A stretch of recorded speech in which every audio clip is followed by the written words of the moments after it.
I'll begin with a question. Did you brush your teeth today? I hope yes. And if I ask you why, you would probably say cavities or my mouth should not smell. And who doesn't brush teeth today in today's time, right? But if I have to ask you another question, did you exercise today? Come on. I know for a fact 80% of us don't do exercise every single day. But when you say that I brush my teeth because I want to care for my oral health, we don't do exercise when it comes to our physical health. Why? You might say that brushing our teeth is pretty easy, but exercise is tough. No, here is where we are wrong. Brushing our teeth is easy because it has become our habit. And exercise is difficult for us. Why? Because we have not yet developed it as an habit. Okay? Almost 40 to 60% of our day goes into autopilot mode. Like you use your mobile phone, you keep scrolling and you don't even realize when it is half an hour, 1 hour, 2 hours, and then suddenly you realize, oh my God, I've wasted so much time. This happens every single day. We are on autopilot mode for 40 to 60%, even 90% for some people. So here is what is important. When you talk about habits, it's the most important thing. If you talk about physical fitness, if you talk about your professional success, or if you talk about anything that you want to learn, unless and until it becomes part of our habit, or I would say unless we are consistent with it, it's not going to work for us. And I'm sure we have had our experiences. Now let me tell you why I talk about habits so much and what has it created in my life. So I started teaching yoga online. I was teaching it before also, but I started teaching it online 22nd March 2020, the day of lockdown. That was day 1. And I had 3 people joining my yoga session. After 1,613 days, where I have taken a live session every single day, even after I had dengue, I had COVID twice, I had a knee injury, or I have fallen sick once in a while. Still, I ensured that I follow a routine. I take my yoga session every single day. In the morning today, I had 2,79,140 people attending a live yoga session. Now, thank you. This is absolutely magical. If you tell someone when you are teaching 3 people in an online medium that one day you will be teaching 3 lakh people, they would probably think you're joking. And that was the case with me also. I did not realize, or I did not even think or even aim in my life that I would want to teach 3 lakh people in an online yoga session.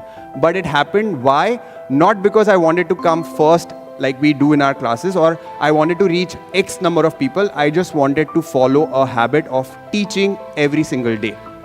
Now the interesting part is, of course, we just heard that we have the largest online yoga class. We have a Guinness record on that. But the interesting part is not this. The interesting part is on day 1, I had 3 people. After 1 year of regular teaching, I had 120 people in my yoga session. After 2 years, I had 1,130 people. After 3 years, I was at 81,000. Here, I have stopped expecting anything more than what I have in my life. I was so happy. But when you're happy and you continue following the process, this is what happens. In any habit, when you start doing it consistently, you never get results. Never. If it's a good habit, by the way. Whenever we keep doing it, you keep improving on it, magic happens. And I still don't believe today that I'm teaching 3 lakh people in an online session.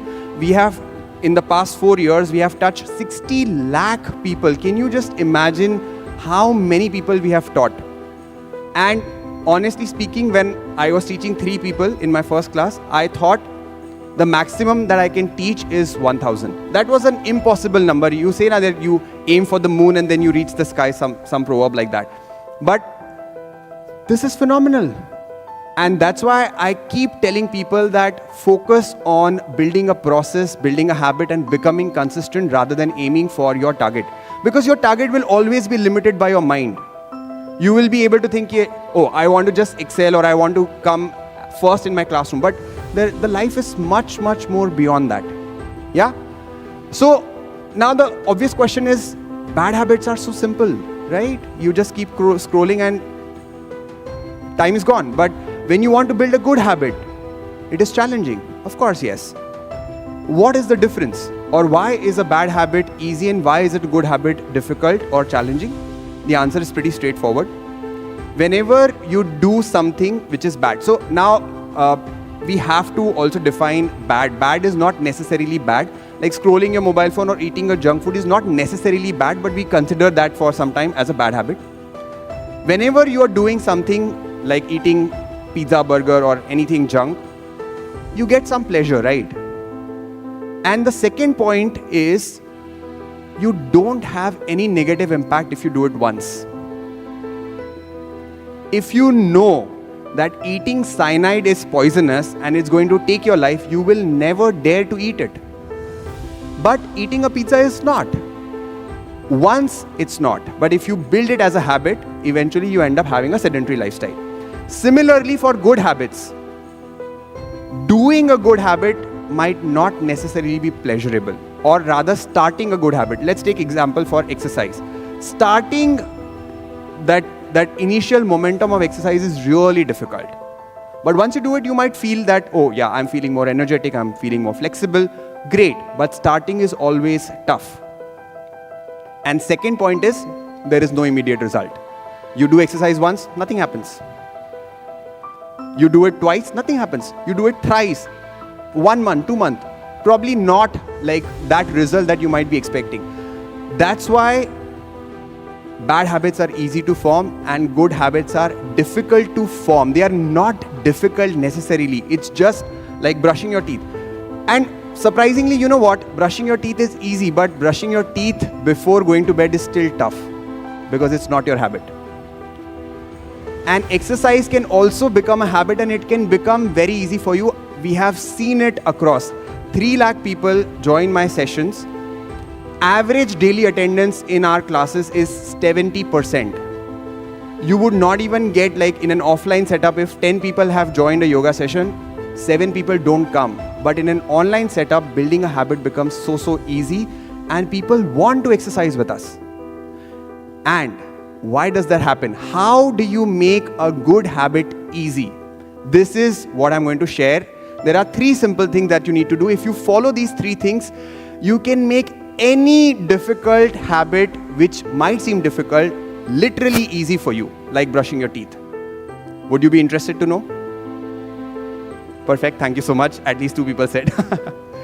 Okay, so if you want to make any good habit easy or you want to stay... Okay, let me ask you one question. How many of you struggle with consistency of practice? You can raise your hand. You have started something and you couldn't follow it and you know that it is so important for you. Thank you, hands down. But you couldn't do it. Here are 3 things that you can do. First, do not get into all or nothing trap.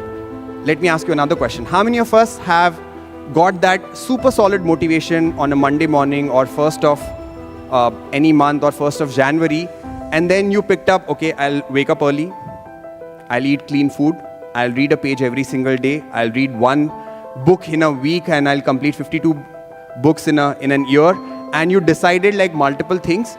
You probably followed it also for a week, but after that, when your motivation went down, you stopped doing literally everything. Raise your hands if you have experienced something like this. This is precisely called as the all or nothing trap. Either we do everything or we stop doing everything. So, next time, whenever you start a habit, never rely on your motivation. When your motivation is high, you take wrong decisions for your habits.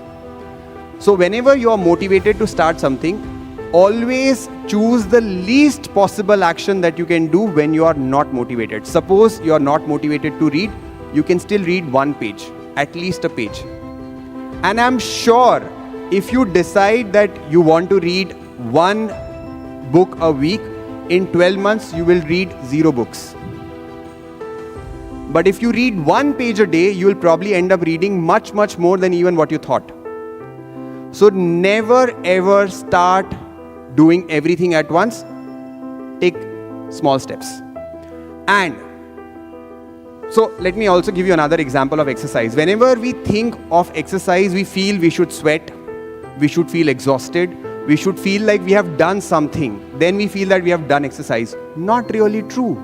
Exercise can be as low as 5 minutes, 10 minutes. But our mind sets an expectation. What is the expectation? The exercise is complete only when I do it for an hour, for 45 minutes, or I sweat.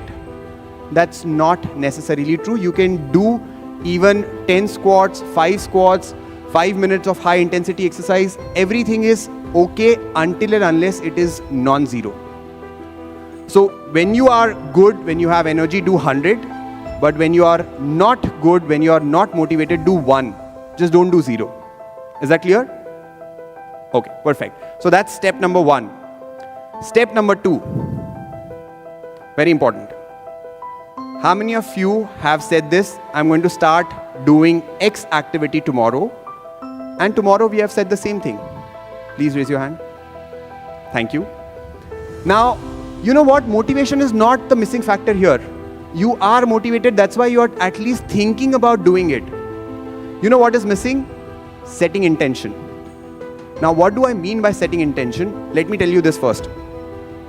Setting intention is going to help you it is 40% more likely that you will do an activity if you set an intention. Now, setting intention is as simple as taking the decisions before, like one day before and not just before the activity. Suppose I usually teach yoga, so my normal examples are all about exercise, but you can relate to your activity also.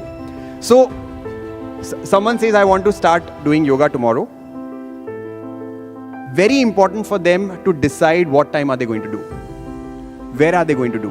With whom they are going to do. Are they going to do inside the house, or they are going to go to the gym, or they are going to go to the garden or a yoga center? Why?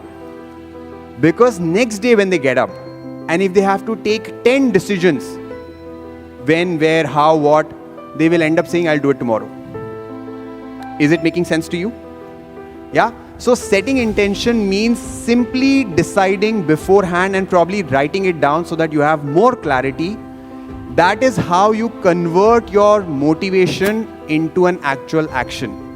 Motivation is never enough. You always need an intent of when, what, where, how, etc., to actually convert it into an action. So that is step number 2.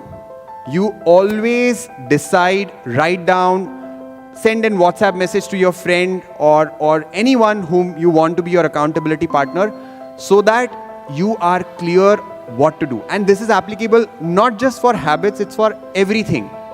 Any single task, if you're not able to do it, just write down when, where, what, how will I do it. And you are 40% more likely to actually attempt and do that task. Okay? That's step number 2. Third and the most important task, set an intention.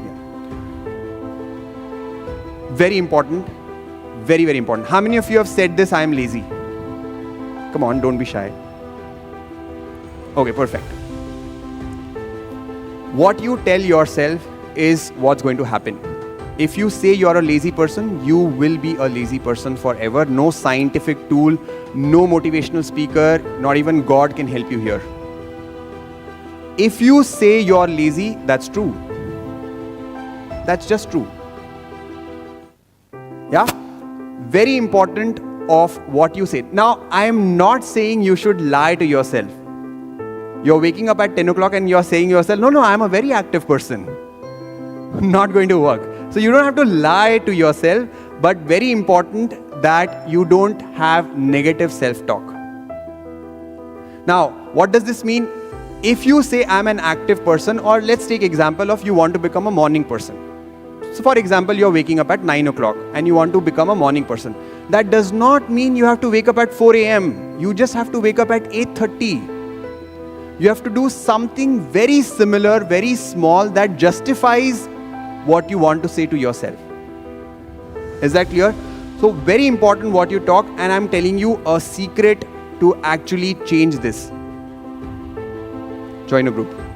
If you want to be a morning person, join a group where everyone is a morning person. If you want to become an entrepreneur, join a group where everyone is doing business or talking about ideas. If you want to be a guitarist, join a group where everyone is playing guitar. Your group will create an identity for you. So when you talk about habit building and consistency, identity creation is supposed to be the North Star, what you want to achieve eventually is not habit, it's an identity. Today I say I'm a yoga person. Why? Because I've done yoga for 1,600 days. Today I say I'm an entrepreneur because I'm running a company. It's an identity that I live with. Once you have your identity set, you do not need any support, any motivation. You will do it. Is that clear? So that is the last thing and the most easiest thing to do. Join a group where your desired outcome is a normal behavior. Everyone behaves in a way how you want to be. Is it making sense? Yes. So your friends will define your identity. If they do wrong, you are very likely, I'm not saying you will 100% do wrong, but you are very, very likely to do wrong. And if they are doing good, you are very, very likely to actually do good. So you have to ensure that your surrounding also supports your good habits. That's the last thing I want to say. If you build your habits today, your habits will build you tomorrow. Thank you so much.